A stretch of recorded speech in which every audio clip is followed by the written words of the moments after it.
What is going on, everybody? I'm Jory Goodman, the Time Teller. So people have really been enjoying these T3 Crime Stopper episodes, and we've been doing about one a week. Really depressing when you think about it, because that means there's a whole lot of watch-related crime to talk about. And today we're going over a story that actually broke in November of 2022. I haven't gotten around to really researching this until recently, so it is absolutely mind-blowing. It's a headache and a half. 1.8 million US dollars worth of watches stolen from a collector in New Zealand. This is absolutely insane. Stay tuned. We're going to go over all the watches that were taken. It makes me sick. It is 3:37 p.m. Let's get down to business.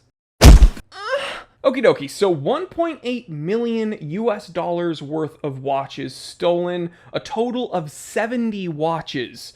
So these are 70 very expensive watches. As the story goes, this gentleman was unfortunately moving around a whole lot, and he didn't have time to get watch insurance or even like a safe deposit box for these very expensive items, because he was kind of in between going from different countries, and huge oversight in that regard. I feel like if you are moving around a whole lot, that is when things are more likely to go awry, and that's probably when you would look into getting some form of insurance, not when you're in like one stationary spot, right? Typically, if you're like moving around a whole bunch and things are going from different country to different country, that's when you'd want stuff like this to be insured. But the story says that he just didn't have, I guess, time to do that because he was moving around a whole bunch. And I mean,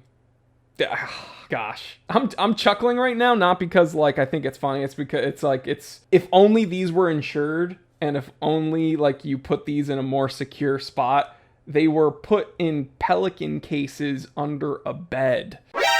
Now I want to clarify, one thing I read said he put the Pelican cases under a bed, but then another story here says that he took the locked Pelican cases and put them in a closet.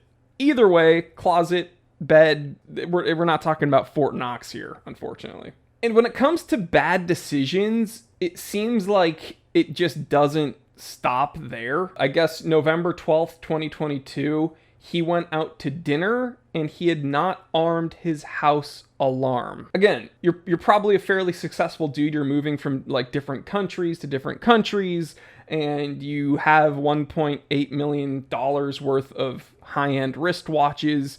Like, you're not a dumb guy. Like, you have some, like, he's clearly a successful enough dude, but you leave them in Pelican cases relatively in the open, and then you just leave your house and you have an alarm system, but you just don't arm it. Like, I just feel like that is kind of confusing. So the story goes on to say that after 2 hours, he came back home and the 2 Pelican cases were gone.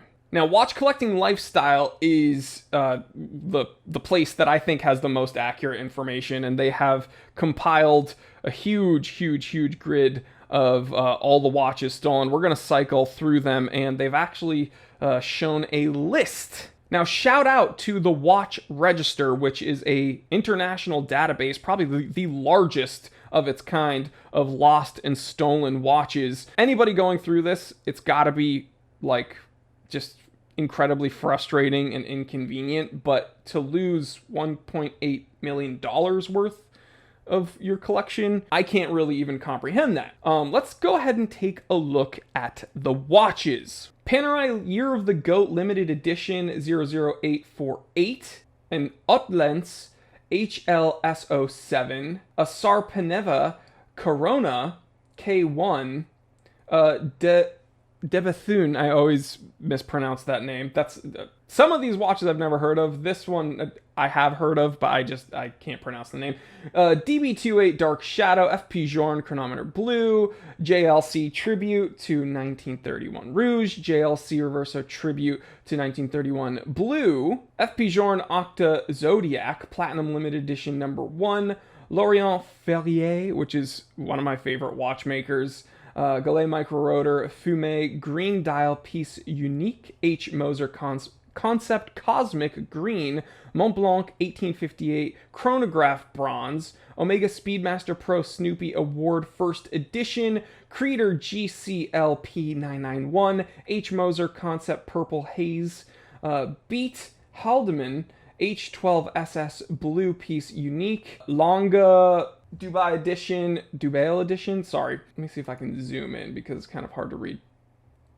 MOP Dial White Gold, Longa Chronograph Boutique Edition 414026. My phone just went off, I apologize. Audemars Piguet, Millenary Star Wheel Limited Edition, IWC 150 Anniversary Tribute to Paul Weber Stainless Steel, Vacheron Constantin, Jumping Hour, Idenoy Part-Time Piece Unique, Ming 1703 Blue Edition, Frank Mueller, Crazy Color Dream, Nomos Glashütte, Red Dot Singapore Limited Edition, Creator GCLL 993 Automatic Limited Edition, Jacques Droz, 12 Cities Limited Edition, Rolex GMT Master 2 Pepsi, Swatch Mirror Mickey Mouse Limited Edition, JLC Duo Lunaire White Gold Limited Edition, Mortiz Grossman, another Mortiz Grossman, Gerald Genta Fantasy Mickey Mouse Jumping Hour, Grand Seiko Spring Drive Limited Edition, Grand Seiko High Beat GMT Premium Boutique Edition, Konstantin Shakin Clown number 2,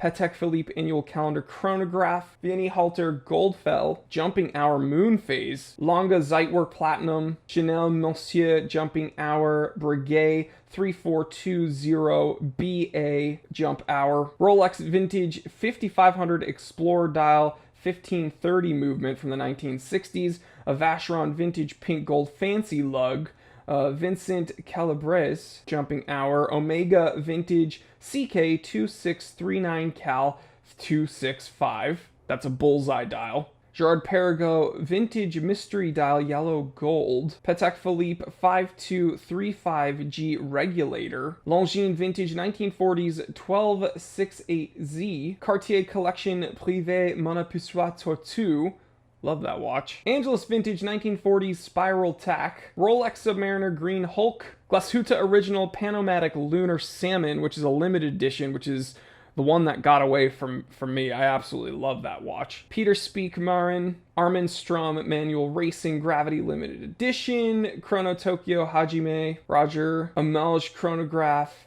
Louis Erard, Grand Seiko First Generation Vintage, Corono, Anderson Geneva World Timer, another Ming, Audemars Piguet Royal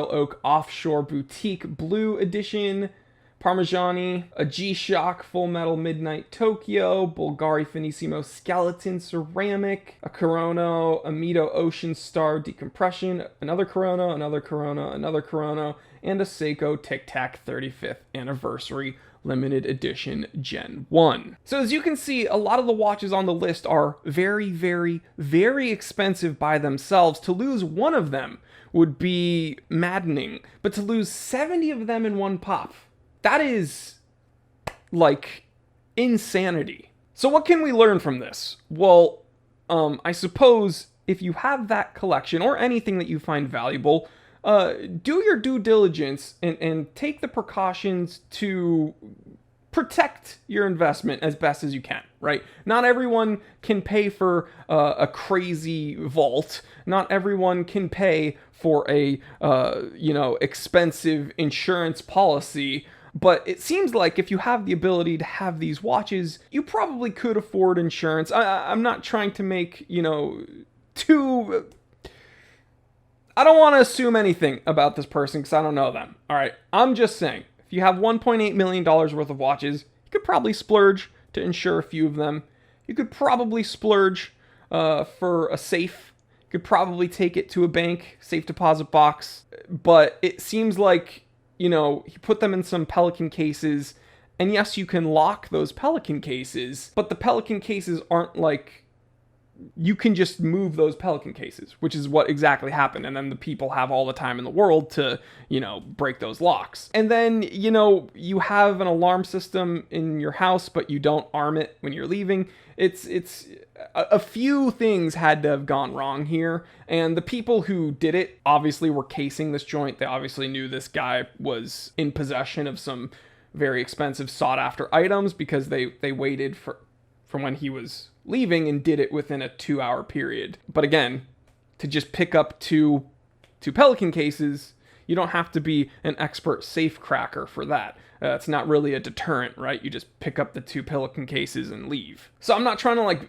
victim blame here. It's incredibly unfortunate and he did not deserve this to happen. I just think that if we are to learn something from this, it's probably don't keep all of your collection in one place. Probably make sure that if you have a security system, to utilize it, right? That's what you pay for. Probably ensure your investments to the best of your ability.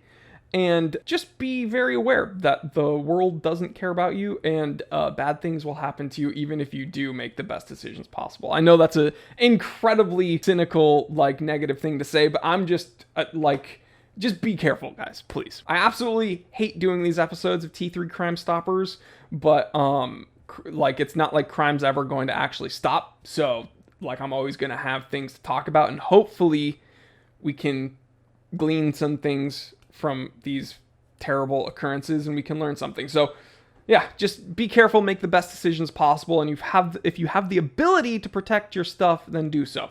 All right, guys, I love you. I will catch you on the next one. Stay happy, stay healthy, stay blessed. Go ahead and check out this episode where we talk about the differences between traveler GMTs and office GMTs. Gato, clip it! Those secondary names that really give us an idea of what these various GMTs are really used for. All right, guys, I will see you on the next one. I'm Jory Goodman, the Time Teller, and always remember, I didn't invent time.